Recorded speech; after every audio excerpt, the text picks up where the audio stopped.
folks, let's roll right into this. Please get loud and welcome to the stage, LeVar Burton, Brent,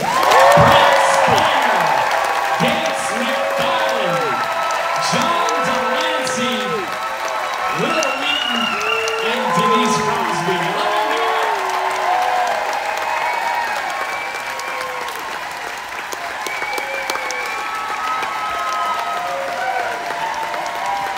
All right, thank you so much for being here. How is the cruise going so far?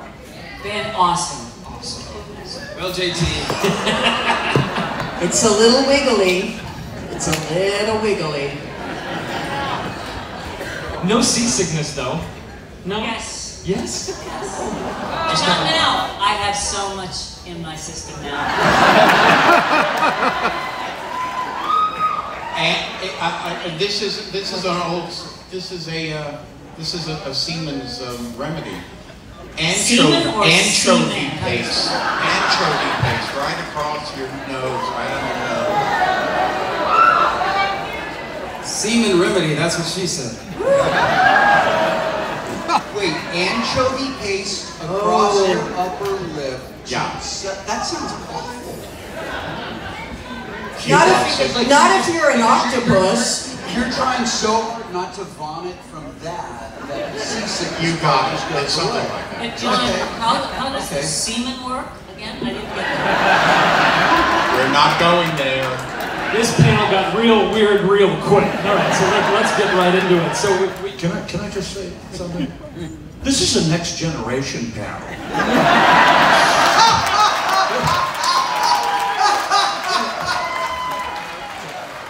There will be no crossover. No crossover.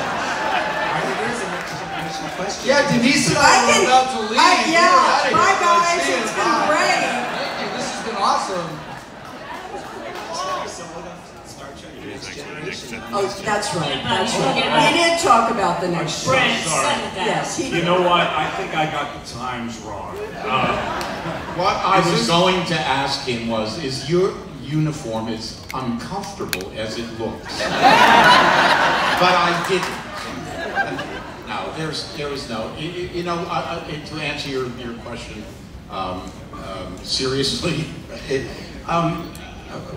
we are all schooled in being able to do things that get sent out into the ether, and people like you go, oh my God, what was that about? What was that about? And the same thing with, with Whoopi going,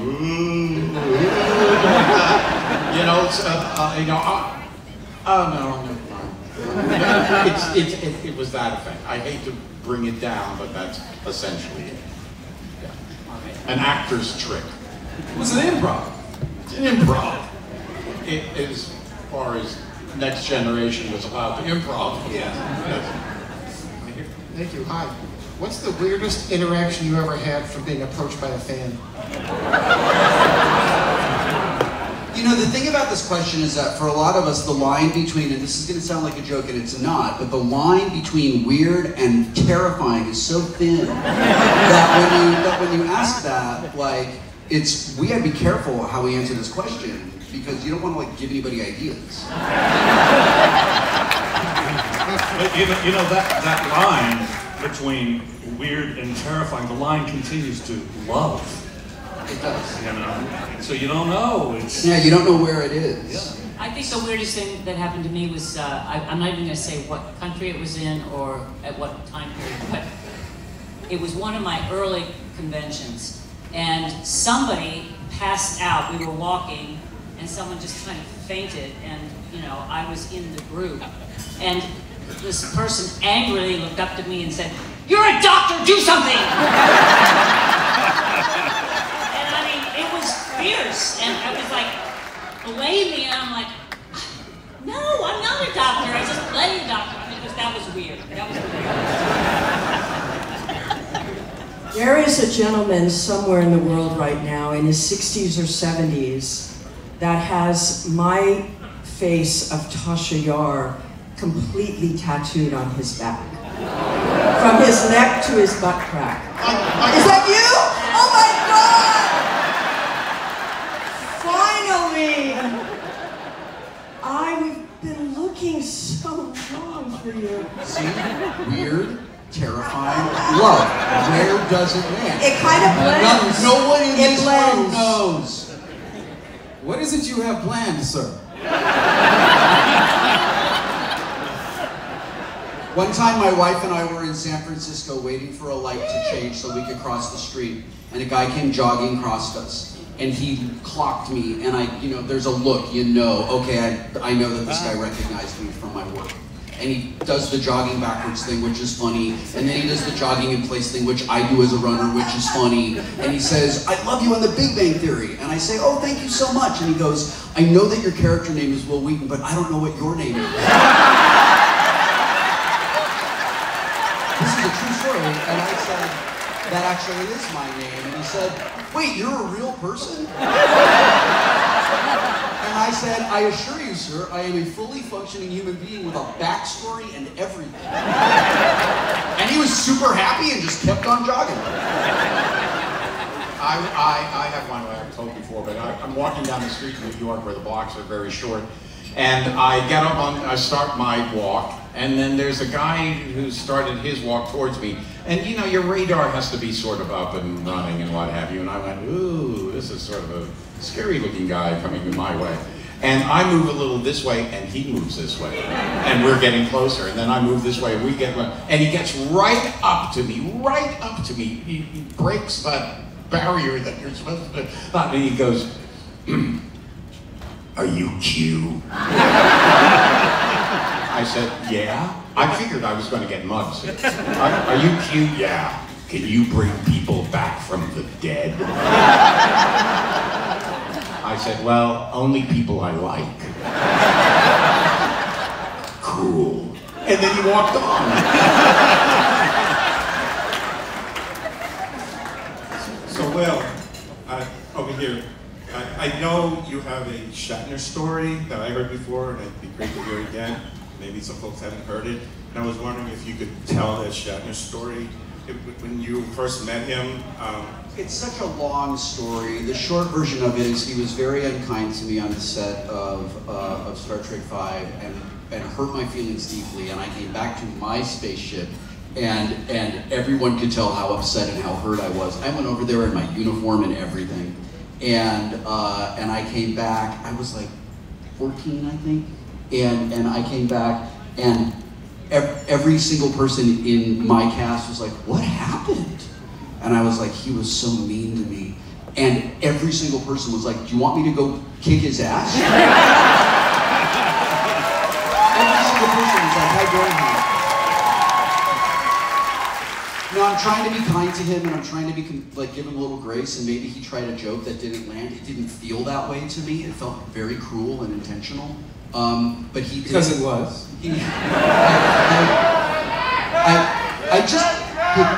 I just desperately don't want that to be true, but unfortunately it just feels like it really was. And anyway, somehow word of this got back to Gene Roddenberry's office, and apparently Gene got on the phone with Shatner, and I got an apology letter the next day.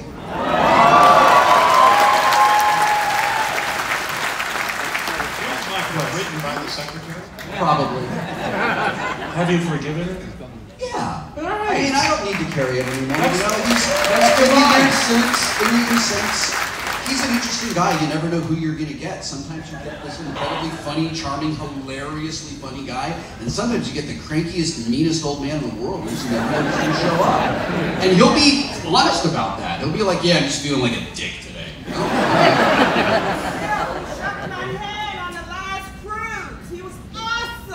Good! That's great! He had COVID.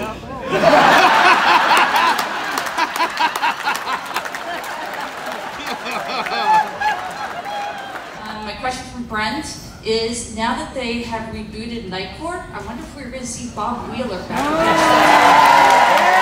again. Well, I have to tell you, Ship is going crazy. last Friday night, a week ago, I finished doing an episode of Night Court.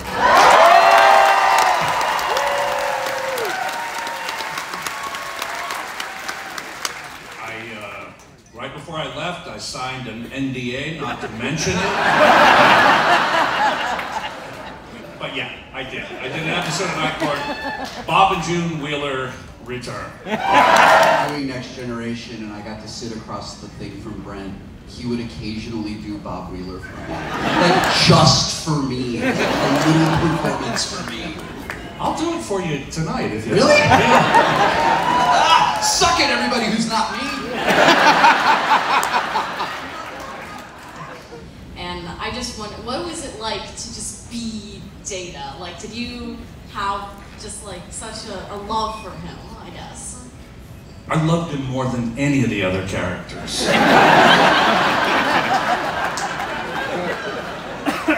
I understand, I really do. I'm so glad that Data existed for, you know, I've said this before, and I had no idea that there were people with Asperger's and other, you know, things who were relating to Data because of his difficulty in grappling with humanity and with emotion and so on. And I'm just so glad it happened.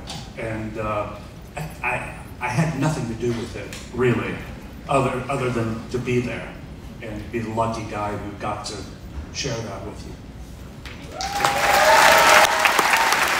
I'm just curious, what are some ways that you all have grown and changed since you first started? Is there anything in particular that you've accomplished that you're proud of? Any particular way that you've grown over the years?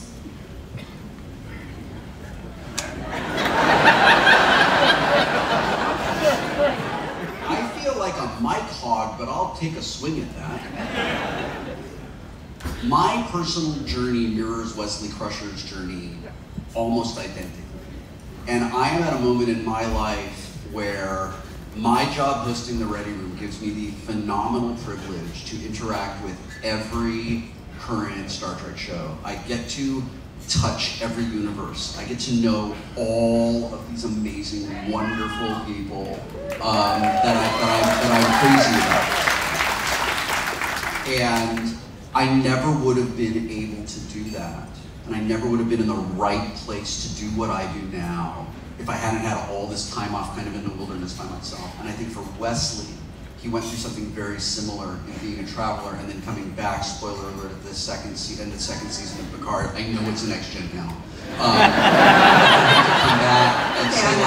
For him to come back and be like, I used to do that and I do this now. And I really love this and I would love for you to be part of it. It was incredibly meaningful. And it was a gift that Terry Matalas gave me. Group question, jump in. Script, episode of the show that you read the script and just were rolling your eyes like, ugh, no good. Jump in. The show that will not be mentioned. Oh, yeah. That featured Tasha Yar. Yes, unfortunately, I bore the brunt of an episode that is so distasteful and horrible that I cannot mention the name, otherwise I suffer. Well, the thing is, it read better than it felt. Not really. No, I remember wandering the set going, what in the hell is this? There's no way this will get on the air. They can't be serious. Why are they doing this? Is anyone listening? Wait, Let's see if you can guess. If you have not yet figured out what episode we're talking about, why are you in this room? You have not watched The Next Gen. I think you meant to go to the Picard panel. Sorry. I'll give you a hint. As bad as it is, I still would like to wrestle Denise.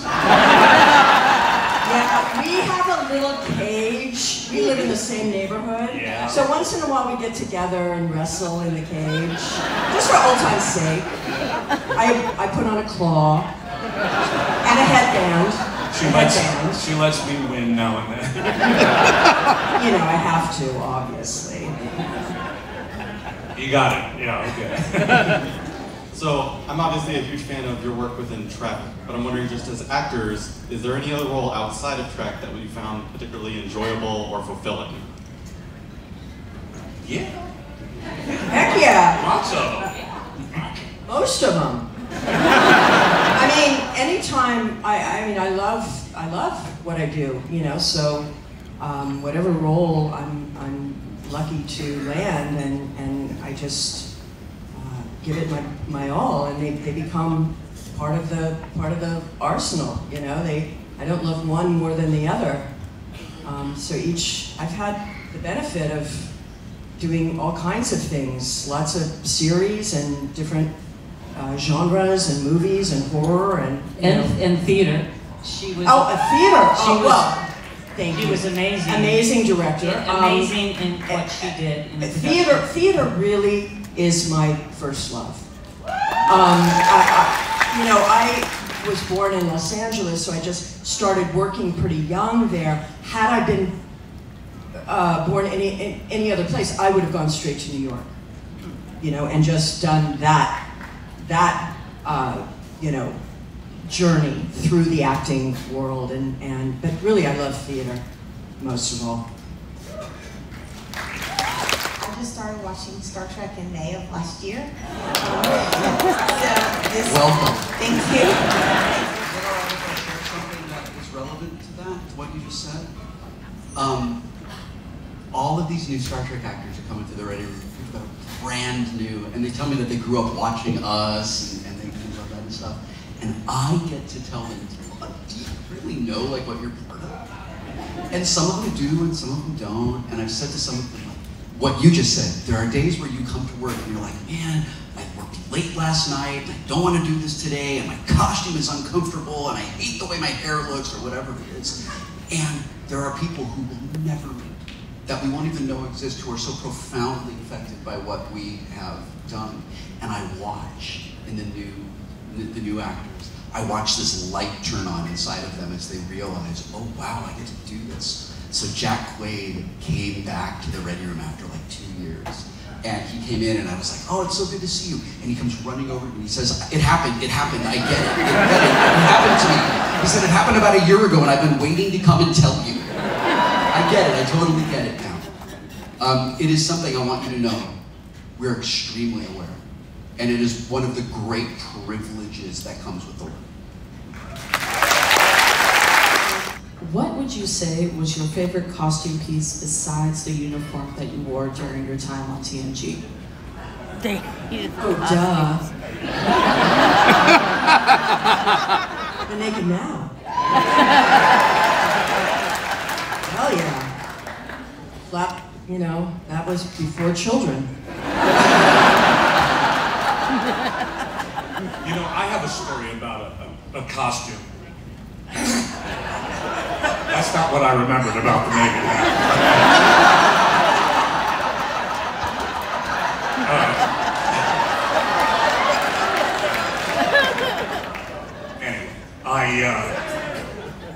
Anyway, on the first couple of cruises that I was on, I did a show, and I told this story in the show, but I'll make it as brief as possible, but it's kind of a cool story. So, I finished doing Next Generation, the series.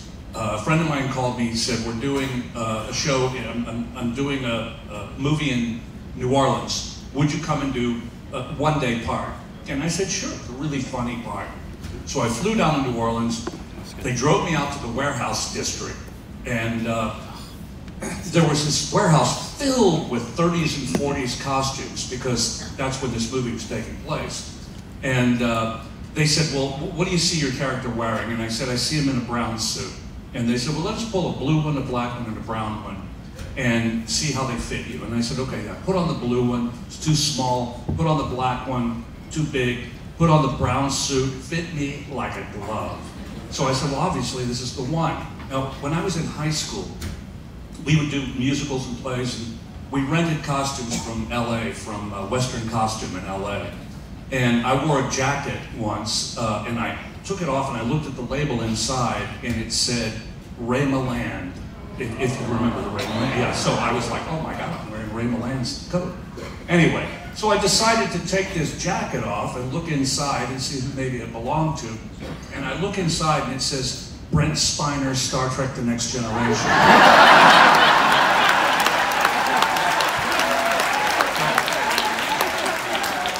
All of our heads chilled. We were like, oh my God. I mean, it was 5 years, it was the Sherlock Holmes jacket. And 5 years and 1,500 miles later, me and that jacket came together again. And just out of thousands of costumes. And they asked me, do you want to take it with you? And I said, no, I want to meet it again somewhere.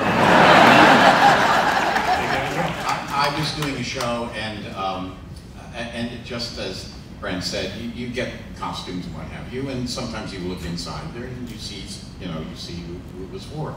And I was taking my costume off, and I had been given underwear, which was sort of, odd, but I was given underwear. So I put on the underwear, I did the show, what have you. I'm taking it off, and I see that there's a name tag, Robert Redford. So I said to the costumer, can I take this home? My wife would really enjoy this. They said yes. Wow. She carries it in her purse to this day. Well, here's my question. You didn't have your own underwear? I mean, it was because they... I know, it's so strange. Yeah, you have to wear underwear, John. I'm sorry. This character calls for underwear. Since we're talking about, we're into acting stories here, but I was doing Hooperman, and I was playing somebody in full drag, everything, and at the end, this is a story about sympathizing with all the women out there. I finished the show. I'm getting undressed. They said, we'll help you get undressed. I said, yeah, actually, I'm going to need that. So I'm cleaning off my face, and the wig is taken off, and what have you, and I'm now just in my bra and panties. And my high heels. I asked them if I could take them all home. And so I'm there, I'm bent over like this, I'm cleaning my face, I've got bra and panties like that. And the guy unzips or unclips my bra, and I would remember going, oh.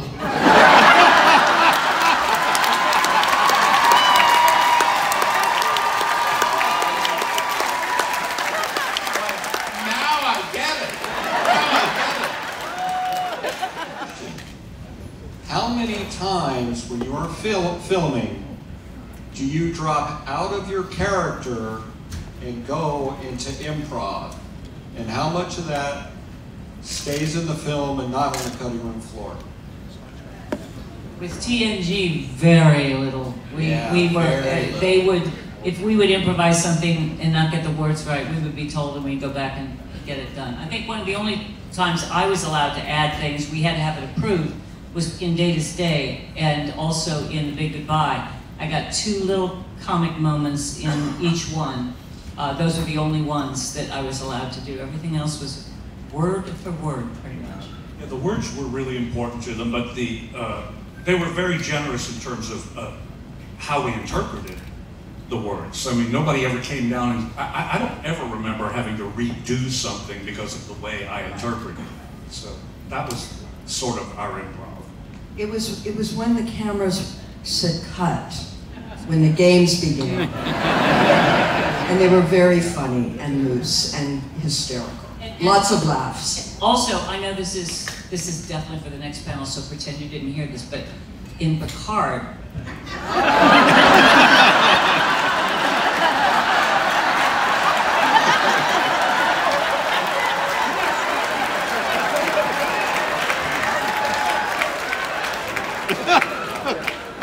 oh, don't come back.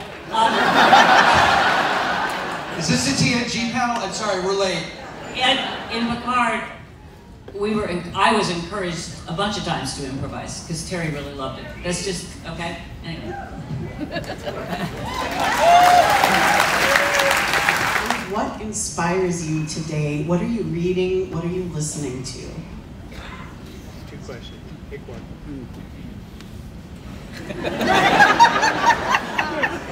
Everything, you know. I'm going to end up pitching the thing I'm doing tomorrow and Monday, but what inspires me right now is having created some material that has musicians, Curtis Institute of Music, wonderful, wonderful music in it, where you can kind of, anything that has good material, it is just wonderful to work on. It elevates you, it takes you outside of yourself, away from yourself, to not in my own head, which is not a good place to be all the time. So I dare say that probably most everybody here feels that material is something that inspires us, and good material in particular. And it's just the idea of being creative. I think every actor on stage is a very creative person, and you can find creativity in so many different areas of one's life. I know that that's been true for me, be it in design, be it in, you know, doing different things. They can be in the arts, but it could be also something else. So I think it's really important to have creativity in your life and keep pushing yourself to try something new. Other than technobabble, has any useful skill remaining in your life that you're not going to share? Other than technobabble, have we retained a useful skill from our time serving aboard the Enterprise? Well, I mean, I do surgery on weekends. I mean, I'm not allowed to really talk about it, but when's the last time you ever experienced a warp core breach in America? I still do this a lot. I'm really good. I'm gonna disappear you now. Gates, back during your hiatus from Next Gen, you played Doctor on The Hunt for Red October. Do you see that series as a road not taken? No, you know what? Well, yes, but it was not my fault that we didn't take the road. It was Alec Baldwin's fault. I was already like, let's go that way. Hey, whatever happened to that guy? He asked. The trial is beginning this week. I mean, it is. Anyway, no, I love working with Alec. He's a fantastic actor. I loved him. But he asked for a whole bunch of money for the next one. When I was hired, they were talking about 2 movies, but Paramount didn't like that he asked for so much money, and so they just said, screw it, we're going to recast. And they couldn't have me with someone, you know, they had to recast both, so yeah, it was really hard. Thank you. I was really happy to have my space mom back. Specifically LeVar, that really sticks into your mind as this, I have done good.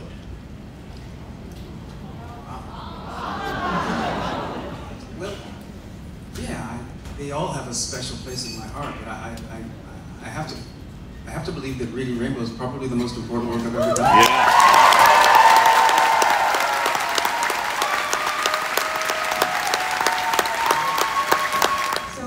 Most unique gifts that fans have given you?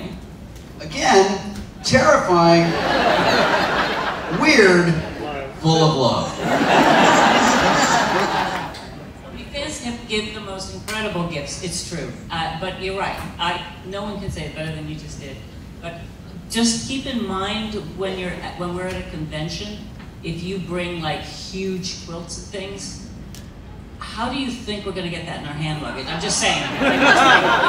But the generosity of fans is astonishing. I have had fans who have helped me do props for a theater show. They have gone way overboard to help in productions and other things.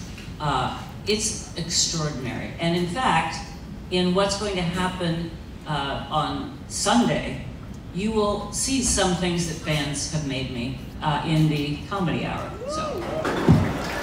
In 2014, I was at a convention in New York, and a guy comes up to my table, and he has one of Wesley's sweaters. The brown one that I wore in the pilot. I'm looking at you guys like you would remember what costumes I wore. There's one costume we remember from the first season, and it's Denise's from The Naked Now. And anyway, it's like a cable knit sweater, you know, and I'm not much bigger than I was when I was 14. So I said, can I put this on? And he was like, yeah. So I run behind the curtain and I put it on, and it fit. And I was like, can I keep it? And he was like, you absolutely cannot. But I took a picture, it's on my blog, I took a picture and I put it next to the old one. Me in 1987 and me in 2014. And it wasn't a thing that was given to me, but the experience and the memory of being able to like feel that close to Wesley Crusher for that moment was an amazing gift. That was not a tangible gift, it was bigger than that. Did you guys see the shoes I had on yesterday were made by a fan? I mean, they are killer great, and it's the second pair that she's made. I mean, extraordinary talent, a lot of crafts. I really wish I had been at the crafts thing just to see what sorts of treasures you make men's shoes? I had a gentleman come up to me not long ago at a con, and he had gone to the Christie's auction when they auctioned off, you know, costumes and props and whatever from the show. And he had one of my original spacesuits. And it was authenticated. He showed me the authentication. And he said, I'd love for you to put this on. And I said, oh, well, I don't think I could fit into it any longer. And he said, oh no, it stretches.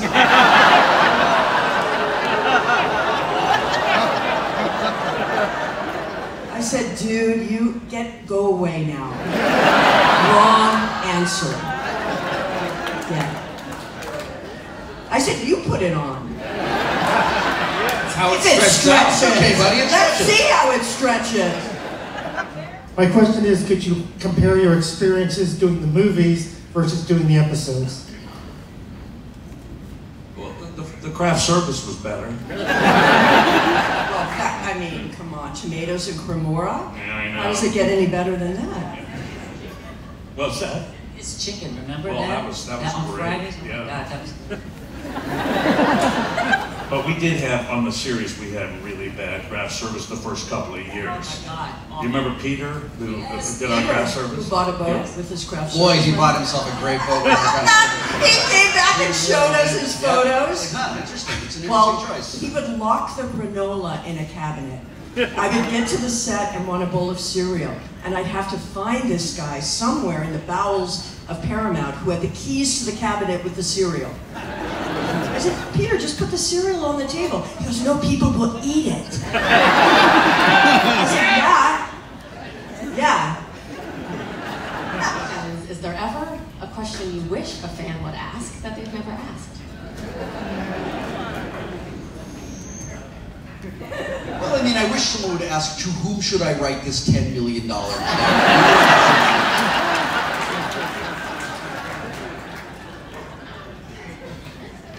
Yeah. Or to whom do I write the check to make Star Trek Legacy happen? Like, that's a question I would love to ask. That would be CBS. Again, to whom? You know, I've heard, you know, what you were saying, that we would watch it as a family. I've heard that so many times, and we've all heard that. And it really has always struck me as being unique to this show. I would hear things like, this was an opportunity for me to bond with my dad. Or this was an opportunity for me to bond with my mom. We would watch the show together. Or as a family, we would make a date with the TV, we would watch the show, and then we would talk about it. I don't frankly know of any other shows that one does that with. And that seems to be certainly part of the legacy of Star Trek.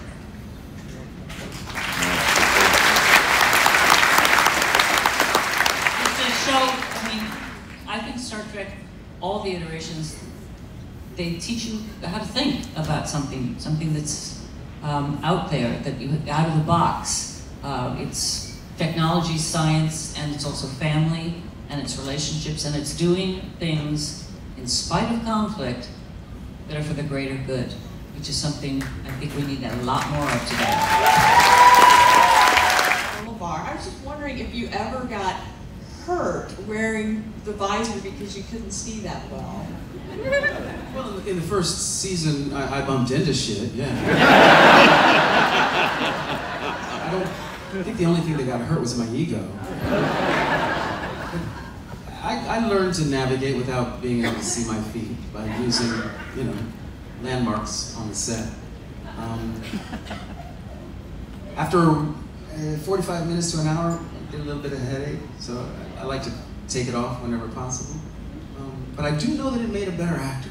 It really helped me develop my voice. I think that one of the reasons why I love reading aloud so much is as a result of wearing the visor for 7 years in one movie.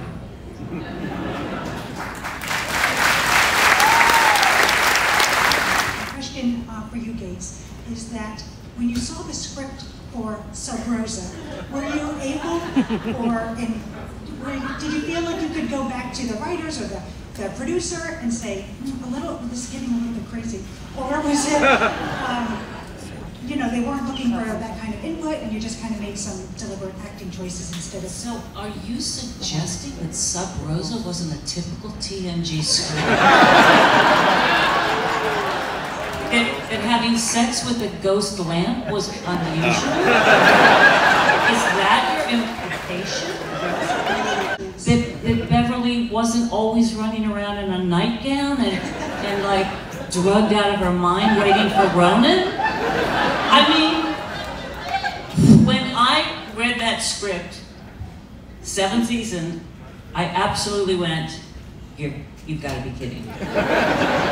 After all these seasons, we find out that all the women in her family, in the Howard family, had sex with a lamp. I mean, seriously, it did put into question a lot of Beverly Crusher's behavior, and in retrospect, I would have probably played every single episode differently had I known that that was her arc.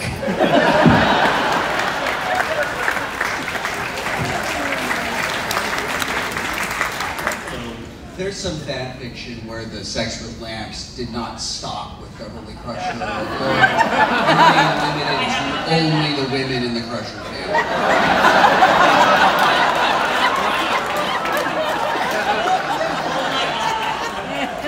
Anyway, on to the next question. I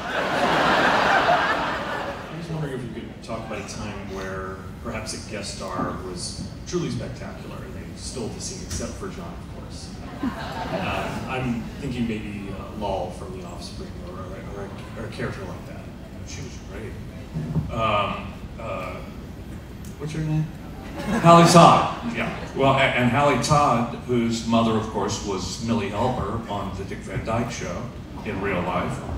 But no, Hallie was perfect. She couldn't have been better. That was. We had great guest stars. I mean, all the way down the line. Well, with a couple of exceptions, but mostly really wonderful actors. Matt Frewer and David Warner. David Warner. Gene Simmons. Gene Simmons.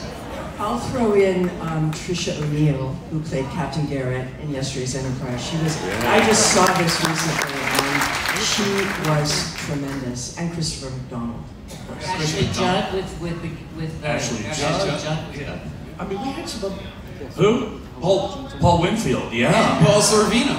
Paul Sorvino. I mean, these are heavyweight actors. Yeah, absolutely. I mean, when you mentioned David Warner was one of the greatest actors of his generation. And he worked on our show. Not on the series, but in Generations, Malcolm McDowell. And Murray Abraham, and Alfred Woodard, and James Cromwell, and Alice Krige. Alice Krige and Tommy Smothers. No.